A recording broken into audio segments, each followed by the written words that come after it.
Hey, what's up, everybody? Marcos Villegas here with Tito Ortiz, who has a big fight this Saturday against Stephan Bonnar, Bellator 131, and saw you working out. You told me off camera that you feel good. You looked good in there. Tell me how you closed out camp. Amazing. My shape is right where I want it to be. My weight's right where I want it to be. I'm about 221 right now. I got 3 days to make the weight. Of course, everybody knows I'm the master cutting weight. Shouldn't be a problem at all. I'm a little bit under than what I expected. That means my shape is just that much better. Camp went really, really well. Doing 5-6 minute rounds with 30-second rest with wrestling and my sparring and everything. Everything. We train 2 days a week, 2 times a day. 2 different sessions and doing 5 rounds of 6 minutes with 30-second rest. I'm ready to fight. I'm doing my 3 miles, doing my weightlifting, doing everything I need to do to prepare for this. I'm ready for war. 15 minutes of hell is what I expect, and I hope Bonnar's in shape. If I can recover going from 180 beats per minute down to 130 seconds, I wanted to see what it felt like to get a whole minute. In a whole minute, I actually got to about 90. My resting heart rate's about 38. I feel in good shape. I feel strong. Each round I'll get stronger and stronger, and let's see if he can handle the tempo. He said he's going to stuff my shot. I watched him out there warming up, and Justin just shot a shitty shot on him and tried to pull him up. I laughed. I was like, you defend a shot like that against me, you're in trouble, buddy. It's fight time. No more time to talk. Now it's time to put up or shut up.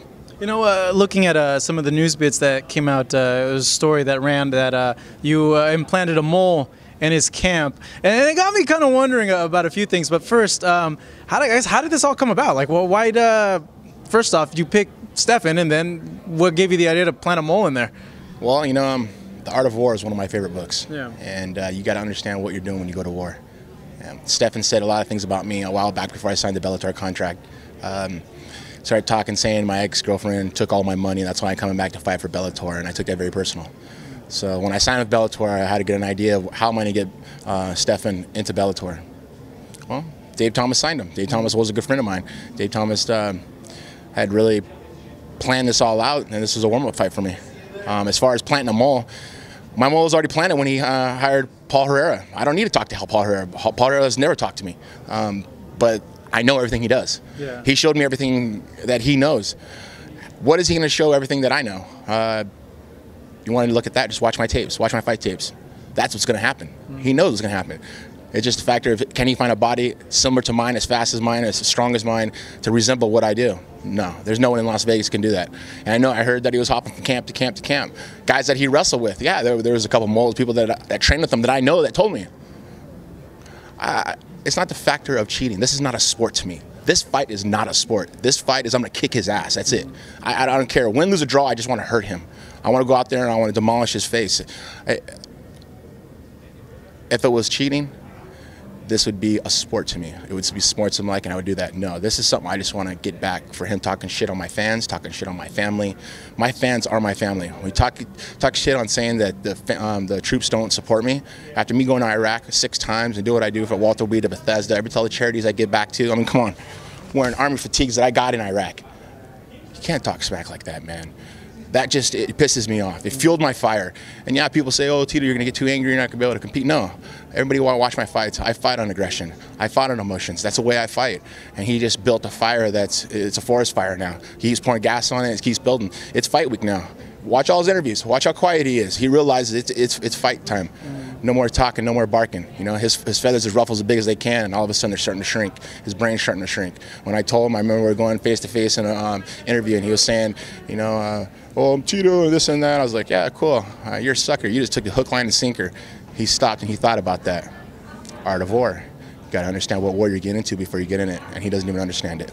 It's a whole different dimension you're showing there. I know that's a lot based on your experience as being a professional for as long as you've been. You're surprised that you're still able to stay in this kind of shape and really compete at this level given your age? Because I know a lot of MMA fighters usually stop around 35, 34, and you still look pretty strong.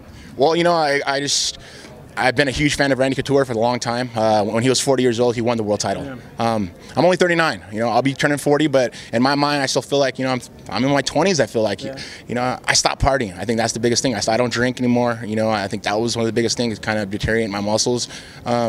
and I'm staying in the gym. I'm still working. I'm staying in shape. You know, my kids is what saved my life. You know, being a full-time father, a single father, it really straightened me up. It made me think twice about life in general, how important and how unselfish I have to be. And you know, I really got to focus on my family. And the first time in my life, my kids come first no matter what. My career comes second, but I put them hand in hand with each other. I just work hard as possible. And you know, camp goes the way it's been going. Everything in my life is positive as it's been. You know, it seems like since 19 months ago, my life has changed so much. I look back, and I remember my attorney when I was going through the custody battle, and she goes, "Tito, in a year from now, you're gonna look back and you're gonna go, wow, I'm glad I did it." And let me tell you, I'm looking back, and the smile on my face is just like endless. I'm happy. My life's happy. I wasted 7 years of my life. You know what, I'll take that back. I didn't waste 7 years of my life because I got 2 beautiful children out of the deal. But I learned a lot of self-preservations of what was for my future. You know, I tried to help somebody, it didn't work. I got 2 beautiful kids out of the deal. I'm a full-time father, and my life is fighting, and my full-time life is my children.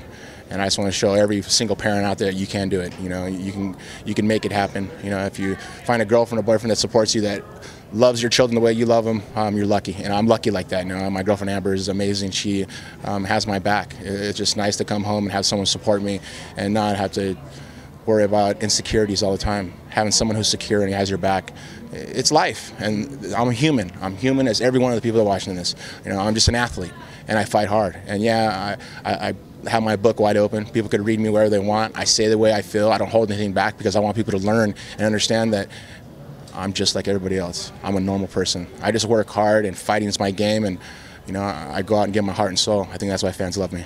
Peaceful warrior, right? Yes, sir. Exactly. Peaceful warrior. Tito, on a last question, I see a little bump right here. Is that a concern at all for you for the fight? No, not at all. It was probably about a month and a half ago. Got 2 stitches from a headbutt, but no, not at all. All right. I mean, Tito. I've been cut before in all my fights, and it ain't going to hurt me. It's all right. It shows I'm battling. Battle wounds, I'm ready to go to war. Let's do this. All right, this Saturday, Tito Ortiz takes on Stephan Bonnar, Bellator 131 here in San Diego, California.